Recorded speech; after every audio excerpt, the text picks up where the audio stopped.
Okay, cool.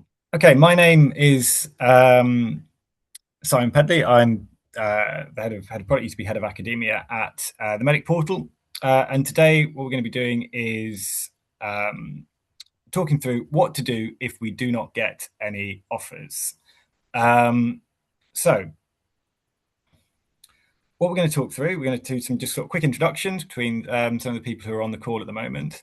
We're going to look through some of the options that you've got ahead in terms of things you might want to think about. We might give you some sort of strategy in terms of thinking about how to choose some of those options and sort of the relative sort of probability of success. And then we'll finish with a Q&A with a graduate entry medical student, Kivrang, that we have on the call at the moment. And we'll finish with an opportunity for some Q&A between us and the team. So to kick things off, my name is Simon. I'm the former head of academia at the Medic Portal. I've got 15 years experience education in a variety of roles, head of sixth form, academy trust advisor, and at the Medic Portal. In all those roles, one of the primary focus was supporting students with applications to elite and competitive courses. And for the last 5 years, I've been leading the academic provision at the Medic Portal and overseeing hundreds of applications to medicine. And I'm joined today by Kivrang Biswas. Kivrang, would you be able to just sort of introduce yourself briefly? Yeah, thank you, Simon. Hi, my name's Cavi, guys. I'm a second year GEM student at Swansea. I did my undergrad at Warwick in biochemistry, and yeah, I applied to medicine undergrad, didn't get in. Applied again after uni, and I'm currently interested in TNO surgery. That's my fun fact. We have to have a Q&A at the end. Looking forward to it, guys. Cool. Thank you very much. Okay.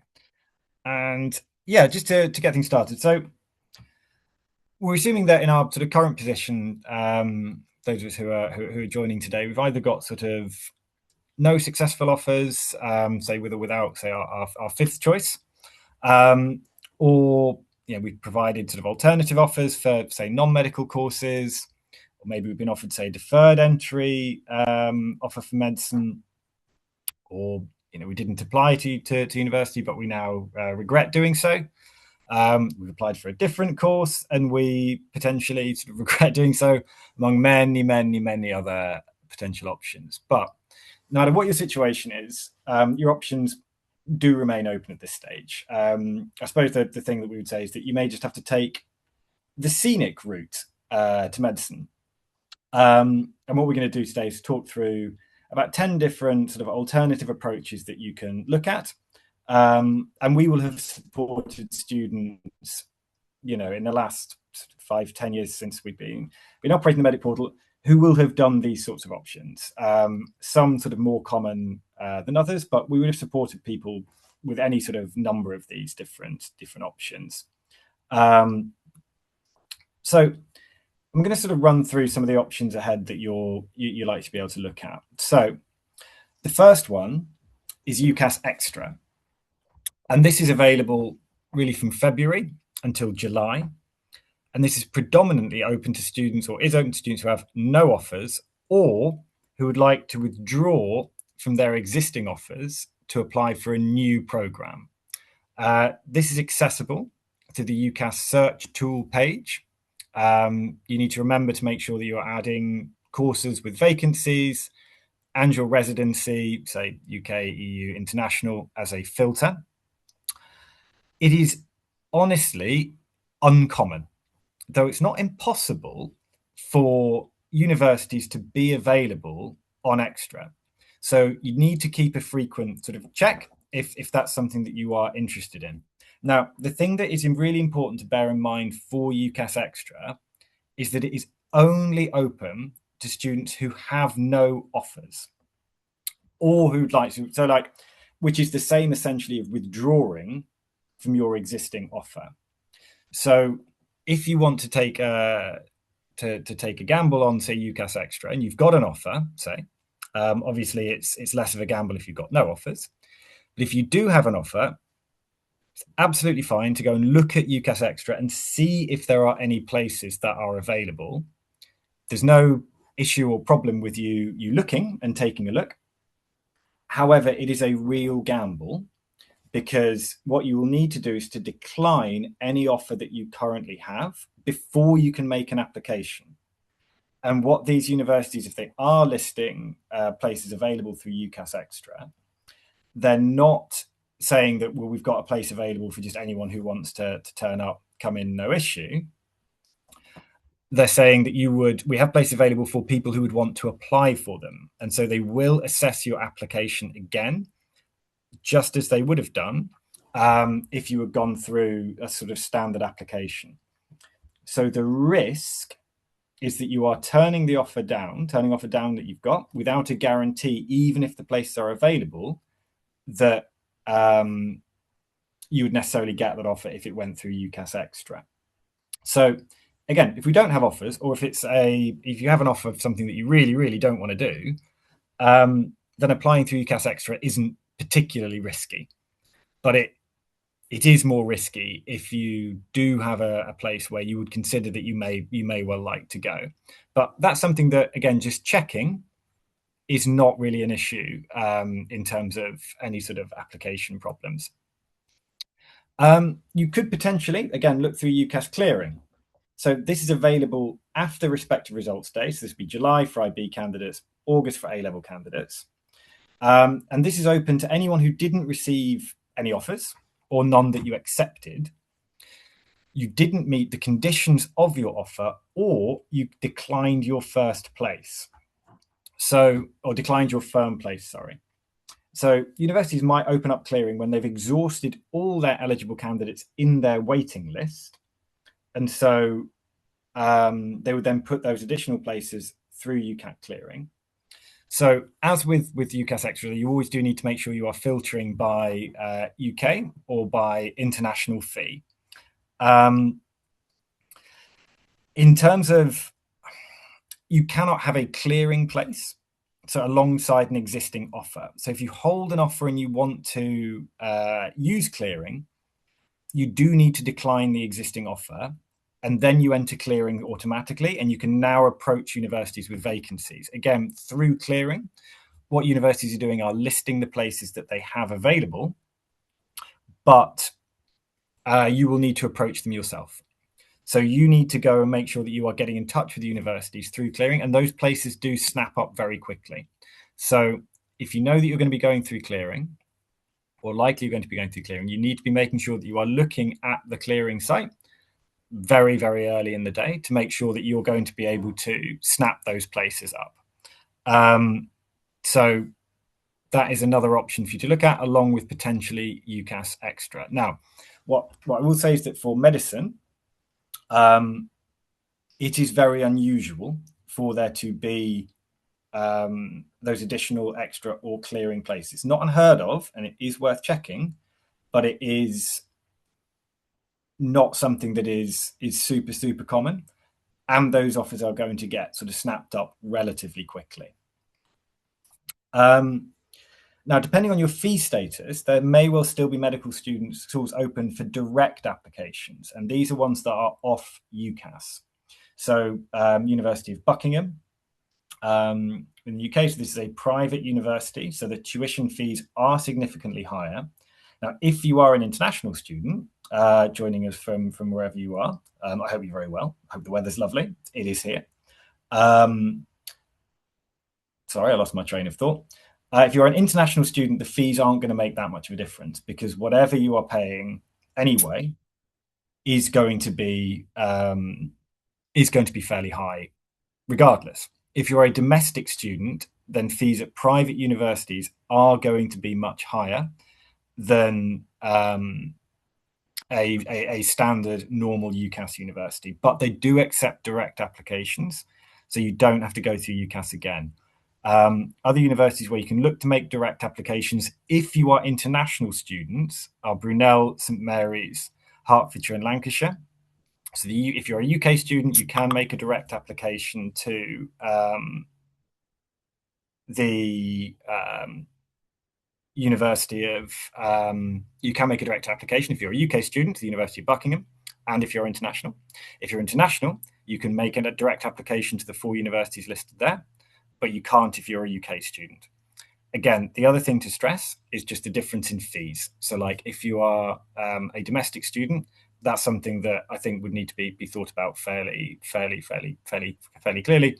But again, all of these universities are GMC recognised, so you'll get a degree, a medicine degree, just as you would anywhere else. So it's absolutely valid, and it is an additional option for you.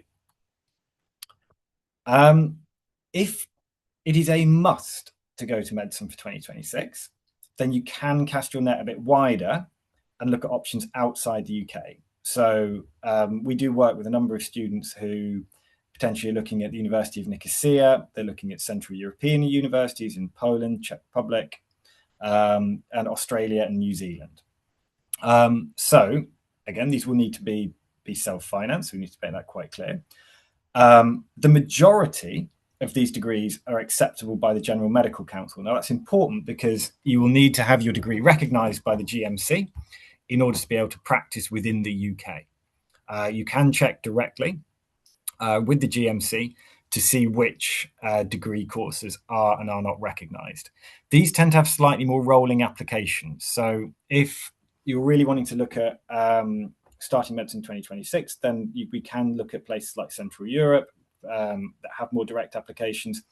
Australia and New Zealand are a little bit out of whack in terms of when they would make some applications. That would be then towards sort of January, February. But certainly sort of Central Europe, you could look at. Ireland, another one, the Royal College of Surgeons, is another destination that is fairly common. These universities have differing admissions tests. So Nicosia has their own and look towards the UCAT. For somewhere like in Italy, like Humanitas, they have their own entrance test, which its name escapes me, but they have invented it themselves. But is a very prestigious university. Ireland uses the HPAT. Australia and New Zealand will use the UCAT A and Z. So you will need to look at any entrance testing that is required. But some of these will allow some direct applications and gives you the option to go a bit wider. Most of these courses as well are taught in English. So if you are looking at a Central European option, most have options to be taught within English. What you are required to do is to learn some of the language of the country that you are in, because that is very useful for when you go and do clinical studies. Because while the course will be taught within English, your patients who you'll be interacting with may not speak English. And so you are required to do a bit of language learning. But, to be honest, in many cases, that is a win. And that's a good thing and an attractive part of the course. So that is an option to take a look at. We work with a company called Medical Doorway, if anyone wants to Google that and have a look at particularly sort of European applications. An alternative, if you're flexible, is to look at other allied healthcare professionals. These are also ones that are going to be more likely to come up in things like UCAT Extra and clearing. So we're talking things like pharmacist, radiographer, paramedic, podiatrist, dental hygienist, lab technician. These are still working within a healthcare team. Many of these will be practicing within hospitals, and a lot of these will have, particularly like I've noticed just on here, nursing is not on the list, but nursing is another one where, again, like a sufficiently senior nurse is also able to make prescriptions and such like that, the same as a doctor. So a lot of these will be in themselves like still very prestigious, still very leadership focused roles.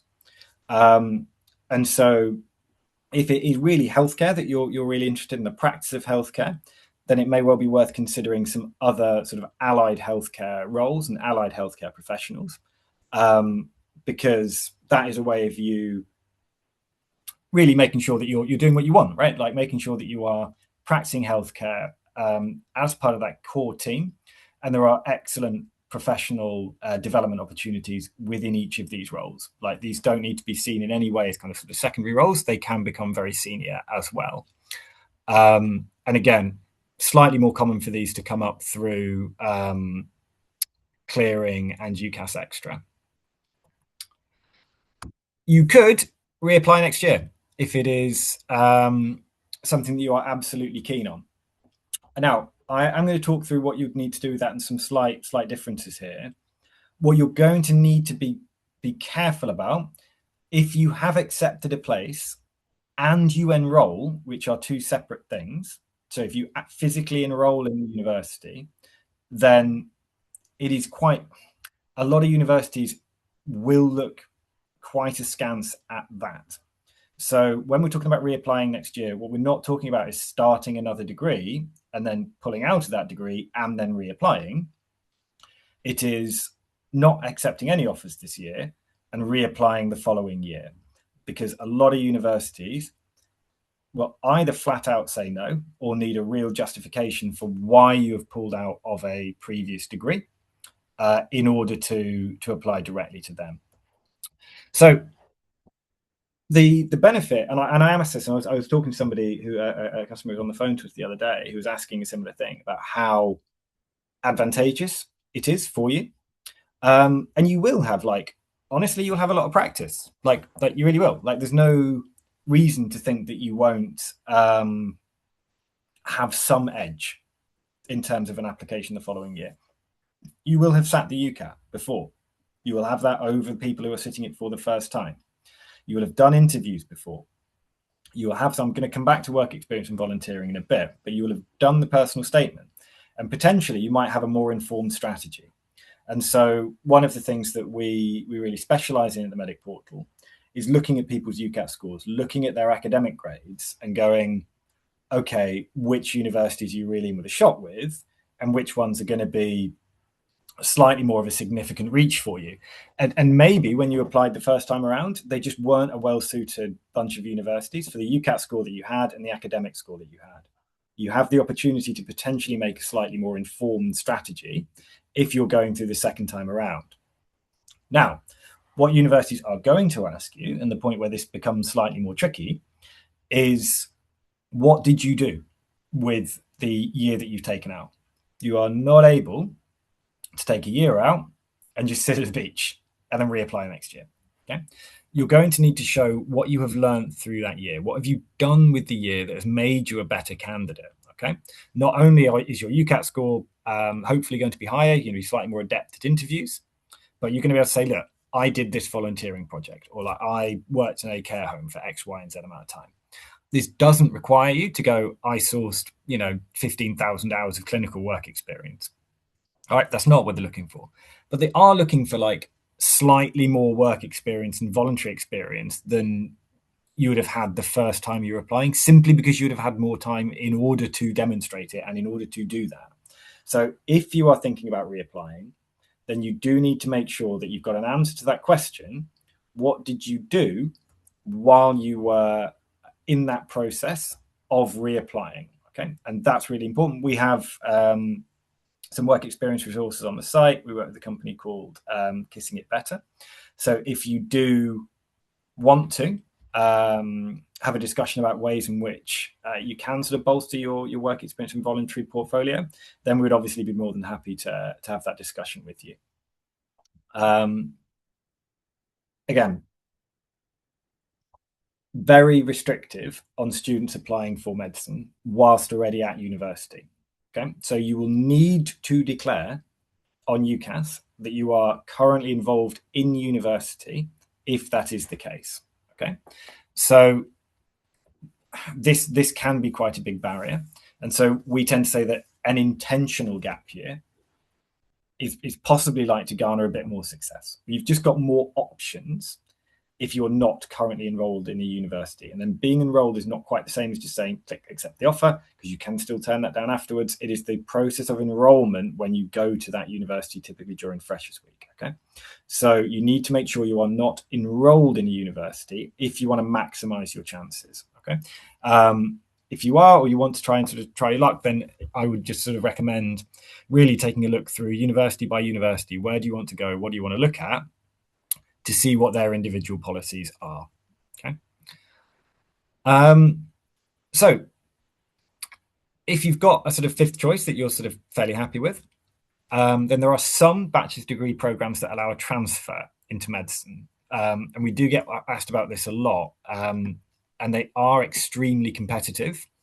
And and can be quite limited. Okay, so an example is Angela Ruskin has the biomedical science, medical science, and optometry. So any of those courses, if you have a current UCAT and an average of 75% across a year one, I mean, you can read that there as well, like no lower mark than 65%, then you have the option to apply to transfer to their medicine course.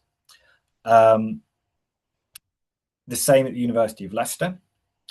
You have the option, if you are studying some of those subjects, to attempt to apply for a transfer to medicine, but they're only available. They're only able to do that if there are spaces left within after results day.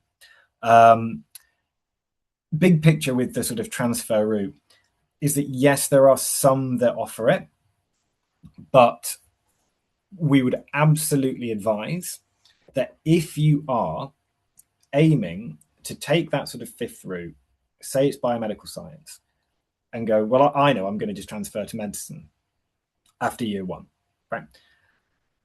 I would have that as like a very nice potential, highly unlikely option. And it would be, and which if you don't get, you'd be absolutely fine with.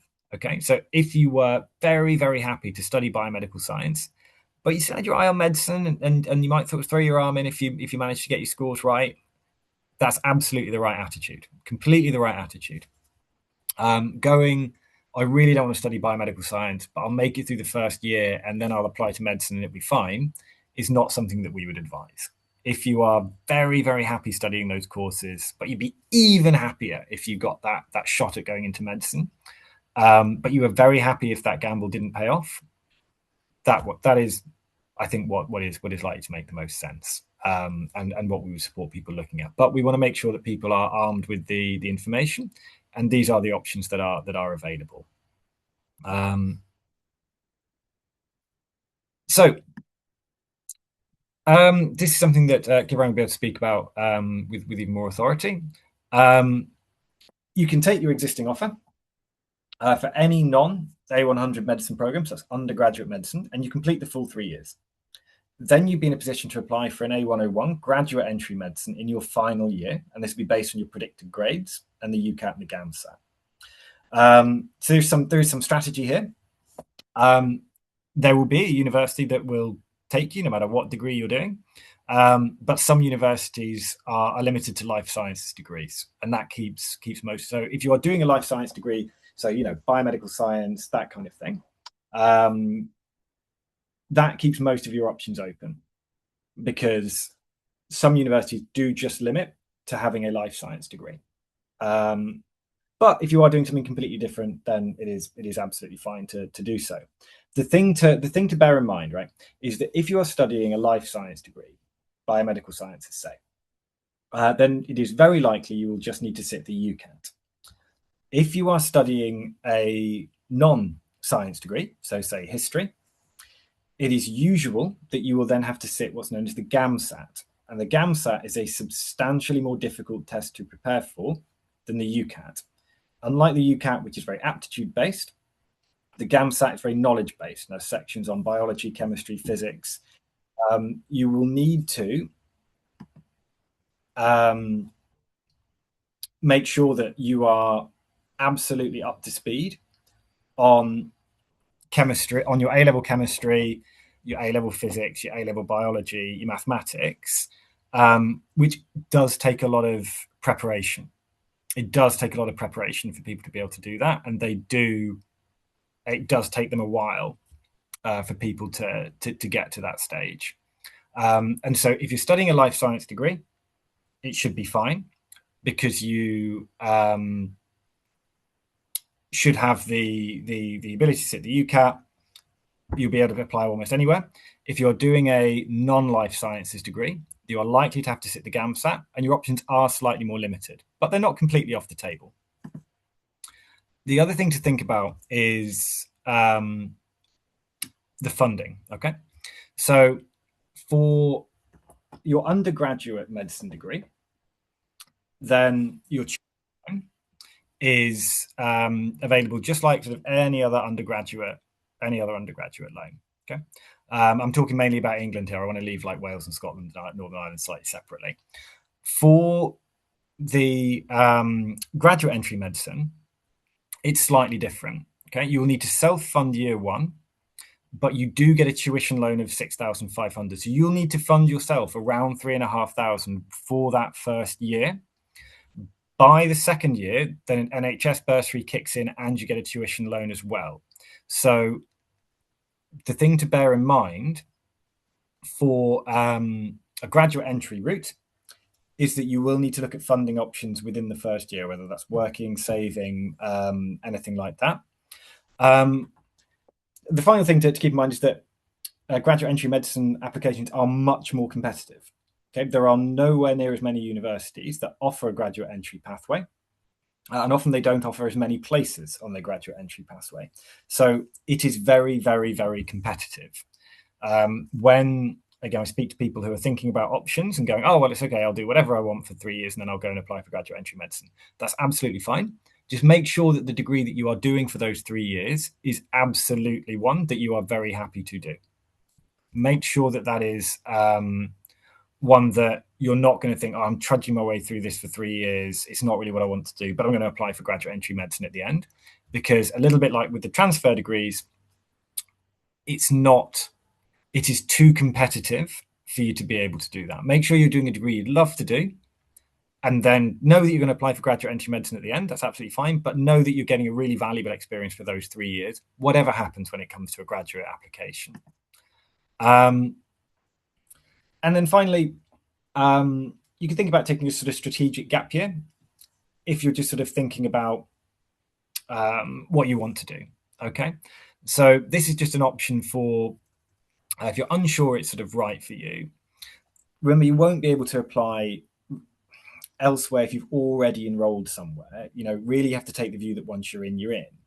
And so if you're declining something, to take a gap year, to think about what you're doing and to really sort of start from scratch, then that sort of strategic and intentional gap year is something that we find sort of fairly common for people to want to take. So those are the options that we're going through. I'm happy to take some questions at the end, but now I want to hand over to Kavering to just talk about his story. I think, Kavering, I can move us on if you just let me know when to click through. Yeah, thank you very much, Simon. I think that was actually quite in depth. So I think most of the value that I'll be providing to the webinar really is like I just want to show you the standard of I think if you decide to go down the gem route and what you need to get an offer, and also give you an insight into the decisions I made and why I made those decisions. So I applied just around when COVID was kicking off. This was in the fiasco with the A levels, but the sixth one event was pretty competitive. Therefore, we sat mock A levels just like anyone else, like we would have normally, and we did the UCAN, the BMAT as per normal. I didn't do as well in my BMAT, but I did quite well in my UCAT. I think I had 2,800 at the time, which was an average of 700 back when the abstract reasoning was still in play. And so off of my UCAT, I applied to Oxford, Bristol, one more UCAT university and one more BMAT university. I didn't get any interviews, and it was quite disheartening. But at the time, I remember thinking, well, I've just got to focus on my A levels, and we'll go from there. In terms of perhaps I should look at clearing and things like this. I think the fact that you're in the webinar kind of shows that you're thinking about these options, which is a much better position than I was in at the time.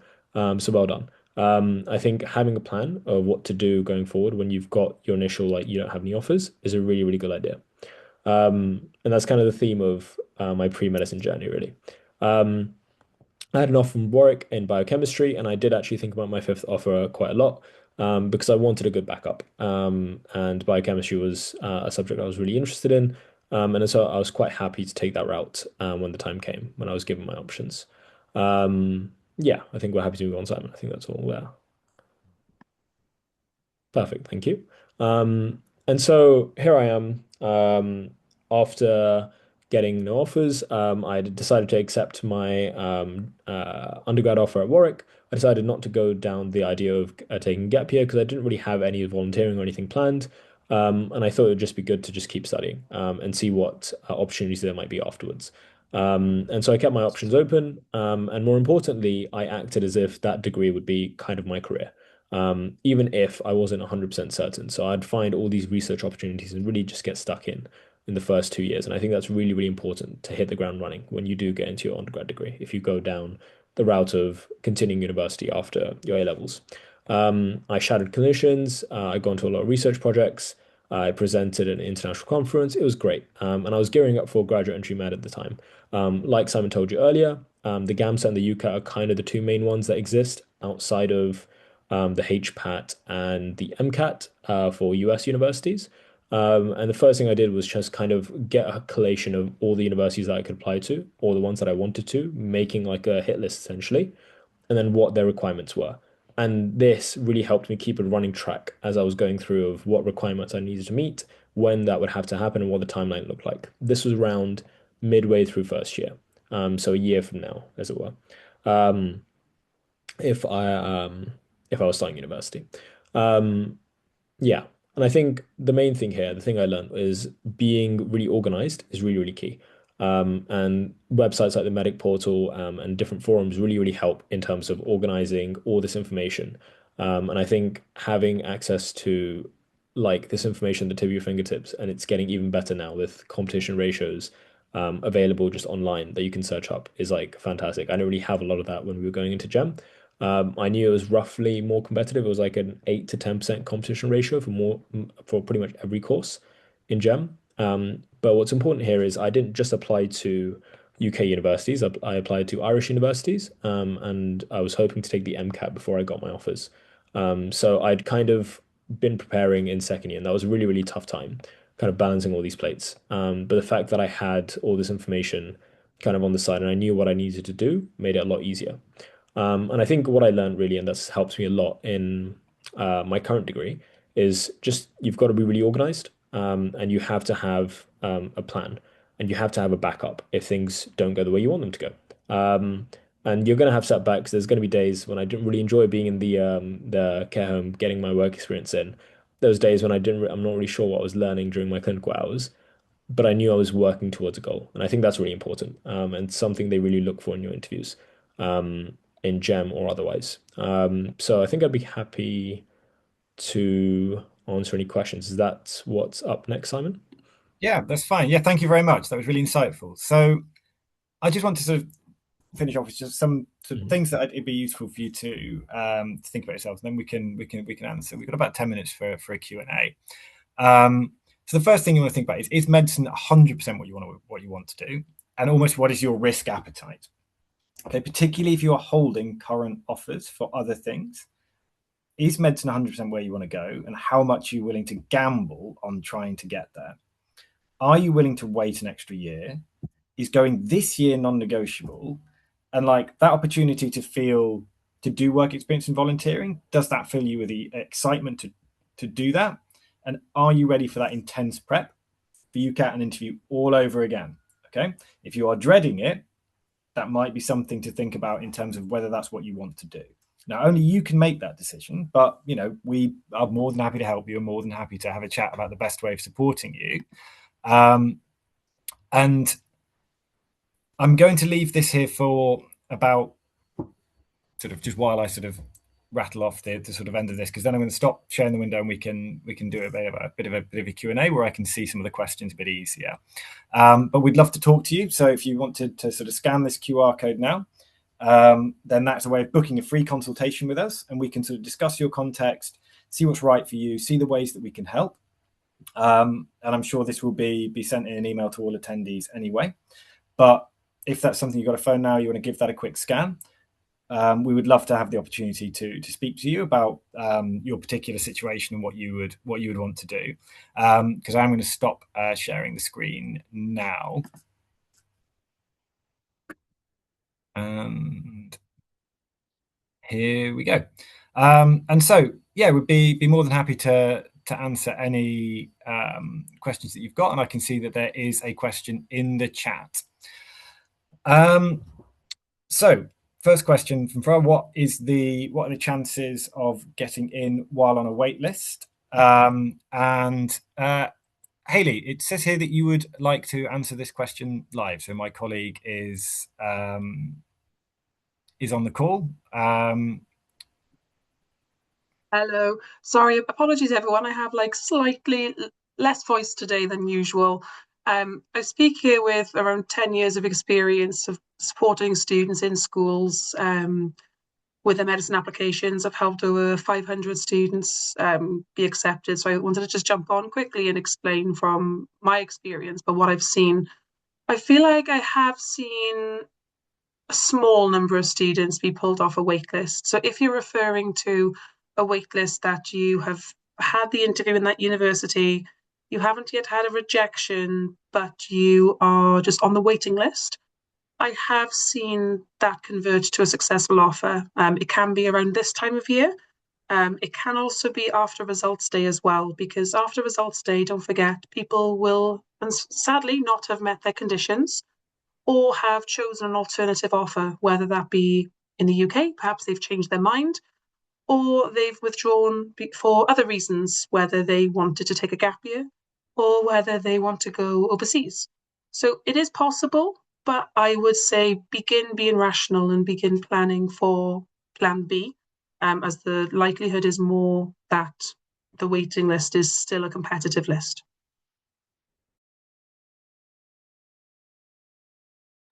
I think we have another question. How valuable is it to be a medical assistant for periods of time abroad?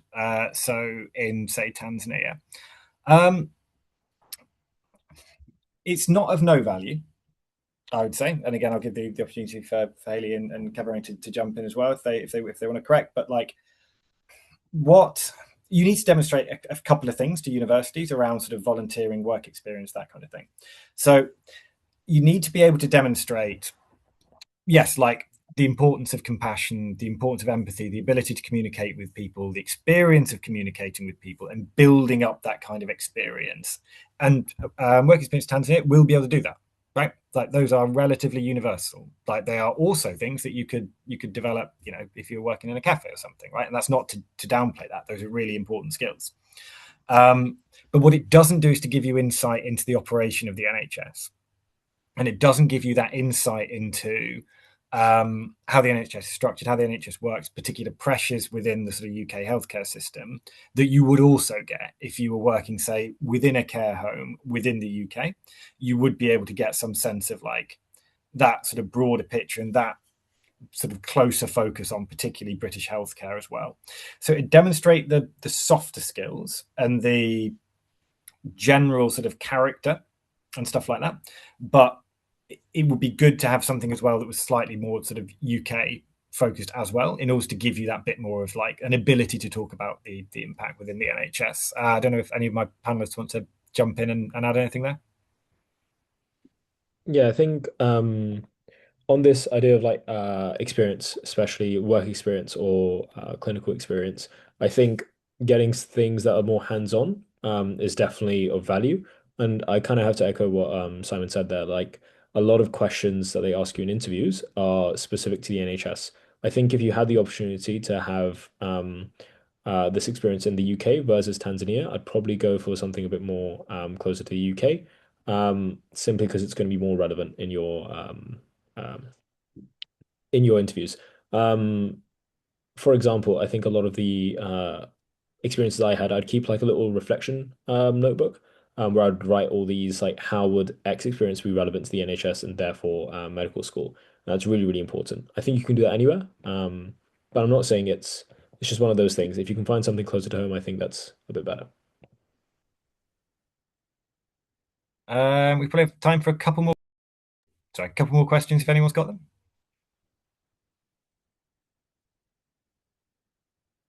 them. Cool. Okay. Well, if not, it's been lovely to see everyone here. I hope you all have a fantastic evening. I do wish all of you the best of luck if you are reapplying. We'll be in touch with a follow-up email to everyone here. We do encourage you to talk to us if you are thinking about that reapplication for any way we can help. But best of luck with your future applications. Have a good evening. And thanks a lot to all of my panelists. Thanks, Simon. Thank you. Bye.